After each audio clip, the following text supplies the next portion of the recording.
So now that we've looked at these three themes, what are some of the concepts that you can consider when trying to evaluate your overall portfolio and how you stand? First and foremost, you do not need any fancy tools. And I also want to make clear this is not about predicting a top. It's more so about building awareness and understanding where any weak links could lie in your portfolio and having the ability or the idea and a plan to remove them. First, consider your relationship with leverage and what it means to you.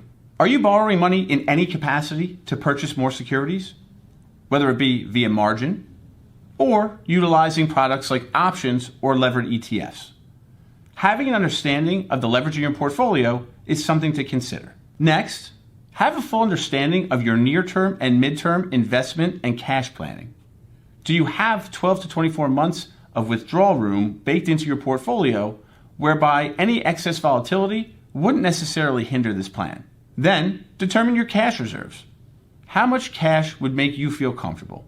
What we see typically is that investors on the conservative end might opt to keep between 3 to 6 months of expenses in cash. Next, shift gears a little bit and understand, are you holding any companies that are trading high and don't necessarily earn a profit yet? And although I don't tend to get involved in these names myself, I have seen other investors over time who do have certain strict parameters as to how much exposure they allow in their portfolio. If you do prefer to own these names, do you have any strict guidelines as far as capping out the maximum size of your position? And here is where the stress testing of the portfolio could be something to think about.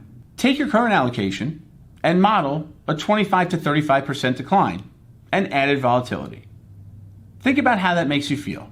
The bottom line is, while there's no right or wrong answer, and I'm certainly not here to preach on how your allocation should work, I can say that what I've seen over time end up in relatively positive outcomes more often than not is using a rules-based approach.